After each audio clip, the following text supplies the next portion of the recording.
Hi, I'm Carly. And I'm Michelle. And we are your Northwest Arkansas Regional Mentoring Specialist. Welcome to Inspiration After the Bell, the podcast where we Share stories, strategies, and sparks of inspiration to help educators like you make a difference in the classroom every day. Whether you're a first-year teacher or a seasoned educator, we hope you get a dose of inspiration to carry with you after the bell and beyond.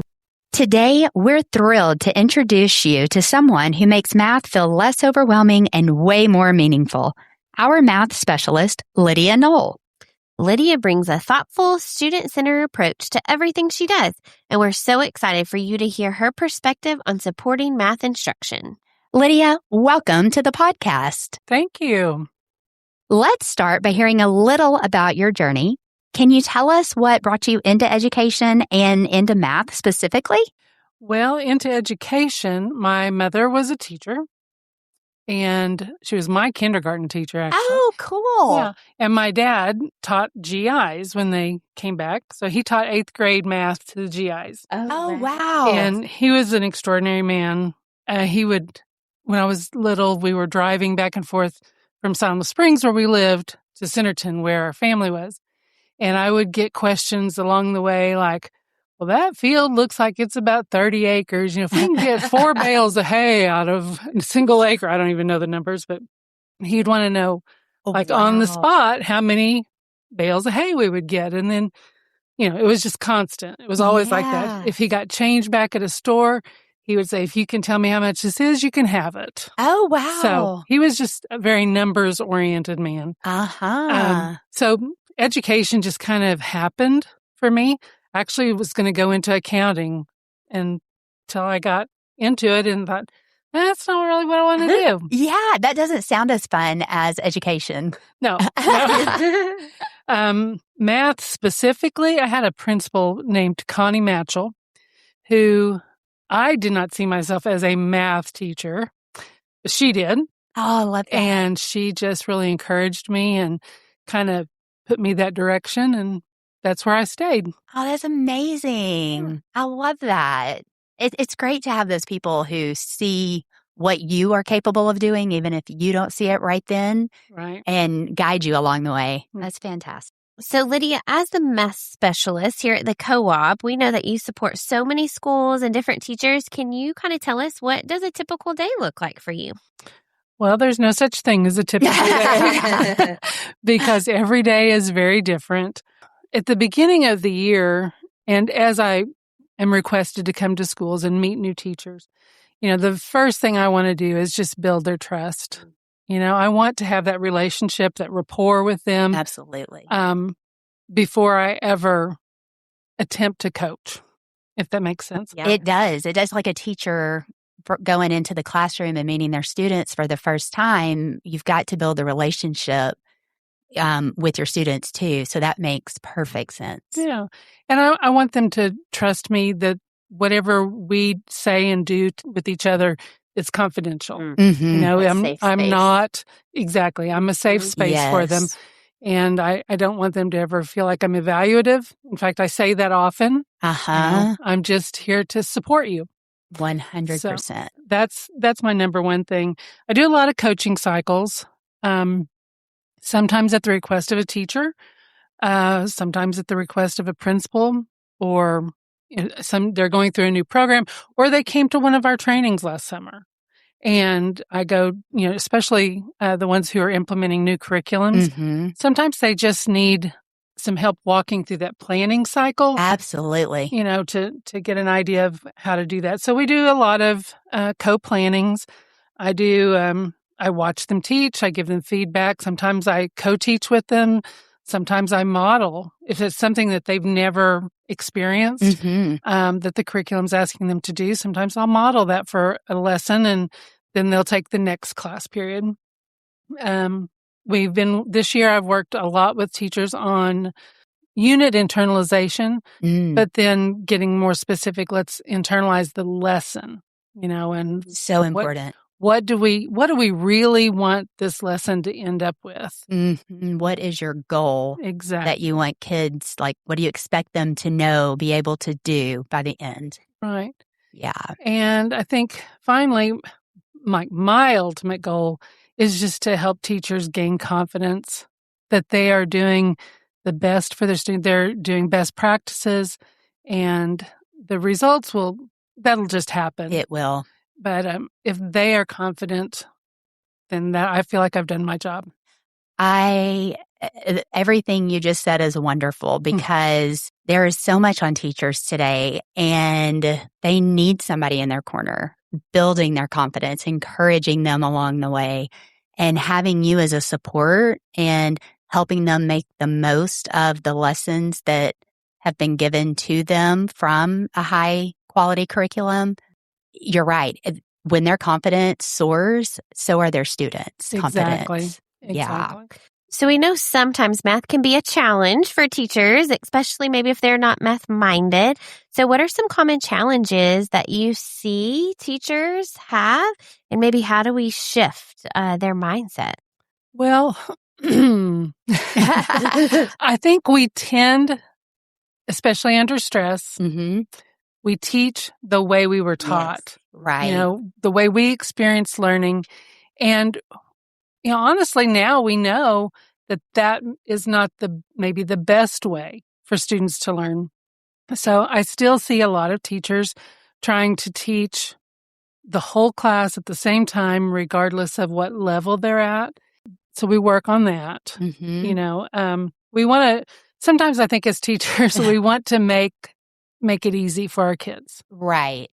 And, I want them to understand, but there's a lot of value in struggle. Oh, absolutely. Productive struggle. Yes. Absolutely. And so instead of rescuing our students so quickly, I like to see our students working in small groups to solve problems, or maybe just with a partner, not necessarily a small group, but a partner. Because I think student discourse is super important. We want our students talking to each other. And, I'm in classrooms where it doesn't happen much, but I'm in even more classrooms where it does. Oh, I love hearing I'm very encouraged by being in classrooms where students are talking and they're using math vocabulary. Oh, I love it. I love that. That's amazing. Yeah. And that's how they're going to truly internalize math. Exactly. And it builds that conceptual understanding that we really want them to have whenever they can talk about it, because I can hear something and think I know it.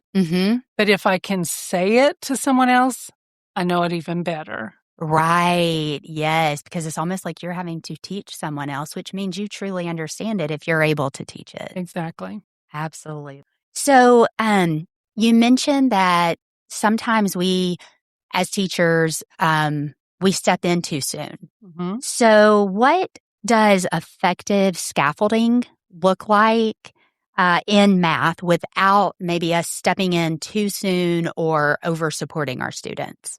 Well, I think first, before we give our students a task of any kind, we need to think about all the ways they may have misconceptions. Oh, anticipate the way they're working things. Exactly. And think about, what prior skills do they have? And if we can anticipate those, then we're ready to step in and know when to step in with certain students. Manipulatives, always. I'm constantly saying CRA, concrete, then representational before we ever go to abstract, right? Right. Like even at higher levels, our students need to have something concrete first, because we're constant. I used to tell my students whenever they'd get what we called story problems, I would say, well, draw a picture of what you know from the story. What do you know? Well, if I haven't given them something concrete to look at, they have trouble even drawing a picture of it. Right. I can see that. Yeah.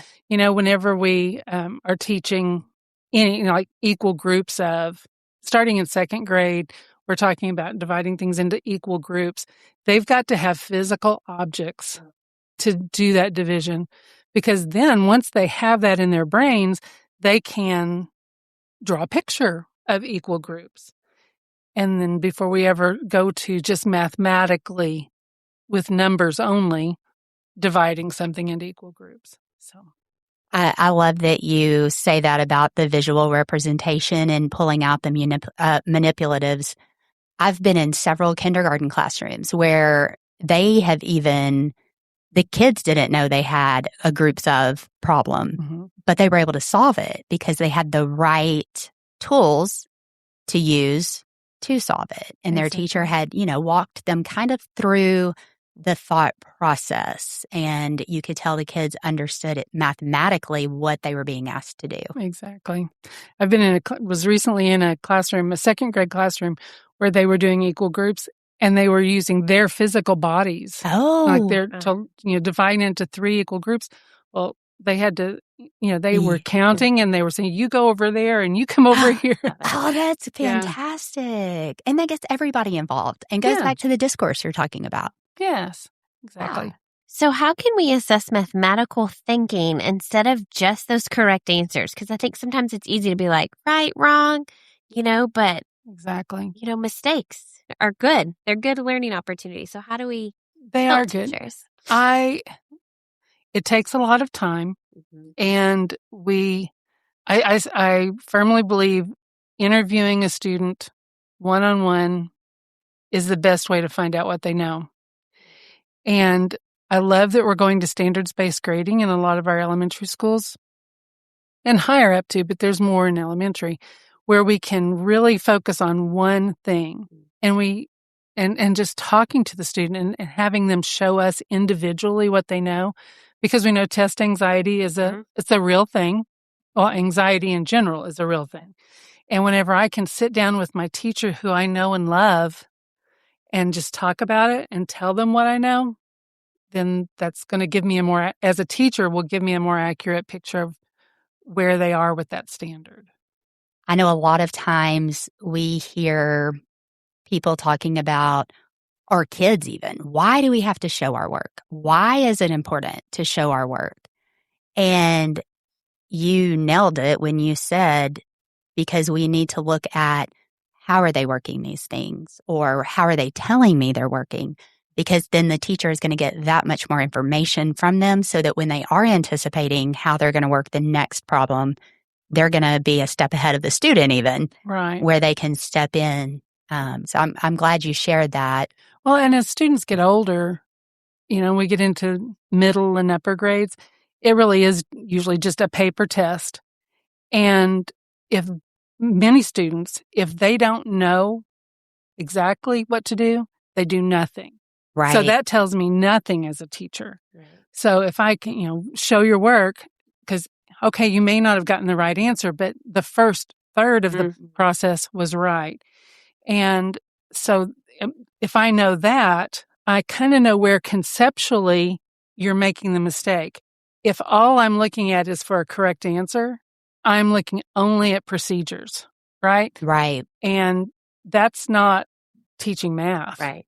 We need to understand where the breakdown is. Right. And it's almost, would you say that if we're just looking for that right answer, then we're only looking at the accuracy component? Oh, absolutely.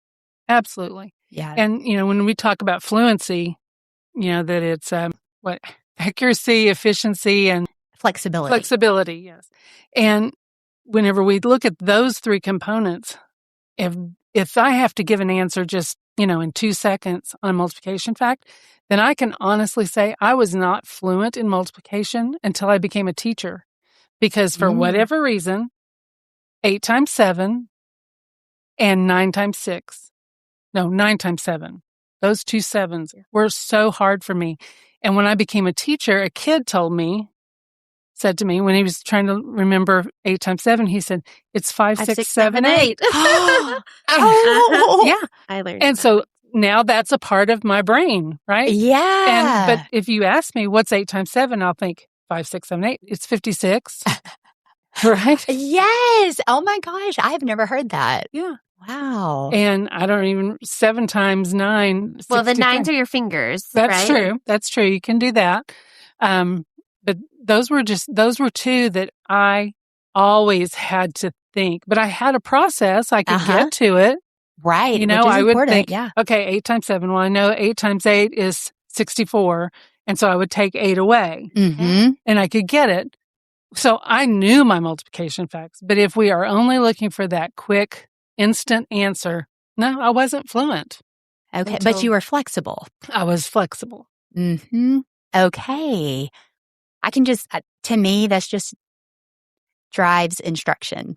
Absolutely. Right. And a student was talking to you and taught you a new way, and you were able to hang on to that too. Yeah. And that's what happens. I think that's the magic in math, when the discourse begins to happen, because we learn so much from each other. Exactly. And I think whenever students are talking to each other, they listen more than when we're talking. Right. They do. Because they want to prove them wrong. Exactly. Yes. And so they're going to hold on to every word. Mm-hmm. Yeah. So, Lydia, you mentioned earlier that you visit lots of schools and support all kinds of teachers. So if somebody listening wants to work with you or maybe needs some support in math, what's the best way they can reach out to you? Well, they can reach out to me through my email, which is lydia.knoll at nwaesc.org. And we'll post that on our show notes. Okay, great. And this summer, we have lots of exciting learning opportunities. I kind of made a list. We're doing several on fluency and interventions. We've got building thinking classrooms. If you're interested in Peter Lydia Nolls' book, then I'm doing one on illustrative mathematics and centers. Those are great. The one on illustrative mathematics, is that, would that be good for all teachers? Is that centered towards maybe teachers that are going into their first year of teaching IM? It's good for anybody using illustrative mathematics. Okay. I've got teachers who come in and they've used it for 2 years, but again, we've taught the way we've always taught. Right. And looking at this curriculum, it's a different way of teaching. It's a problem-based curriculum. Mm-hmm. And it's used by like 75% or more of our region. So understanding what that curriculum really offers is important. And the centers training that I do is the illustrative mathematics training. Okay. For centers. Now, the fluency, we go into a lot of other centers you can use that are based on Jennifer Bay Williams' work. Okay. So they're not necessarily illustrative mathematics, but they are so similar. So good stuff. Oh, Yeah, so really so good similar. stuff. Yes. And I noticed on the fluency, you've got a K3 and then, or is it K5? It's for K5 teachers, although I have had 6th and 7th grade teachers come, especially if they do interventions. Okay. But the first one is on addition and subtraction fluency, and the second one's on multiplication and division. Perfect. So it hits all grade levels. Exactly. And, you could think, well, multiplication and division would be for our 3rd and 4th grade teachers, but we may have some 2nd grade students who are advanced and we may want to get them started. Or we may have a 4th grade student who's not fluent in addition, subtraction, so we need that one too. Oh, that's a good point. Thank you. Yeah. All right. So, Lydia, our listeners are loving taking something away from every podcast that we've done so far, something small that they can change in their classroom tomorrow. So thinking about that, what do you think is one small change teachers can make in their classroom tomorrow that would have a big impact on math instruction? I would love to walk into a classroom and see the teacher just pose a problem and let students work independently for just 2 or 3 minutes. Just, if they can get started on their own, that makes them proud. But not so long that they get too frustrated, and then put them with a partner and let them work with a partner to see if they can solve the problem without pre-teaching, without modeling it for them first. Let them just struggle with it and see if they can solve it. It really builds confidence in our kids. It's good for them. And the discourse that they're doing when they're discussing it with their partner, it can be very helpful. That's a great idea. Lydia, thank you so much for sharing your passion and knowledge with us. You make teaching math feel doable. So to our listeners, whether you're new to the classroom or supporting someone who is, we hope today gave you a clearer picture of the resources and support the co-op offers to you every day.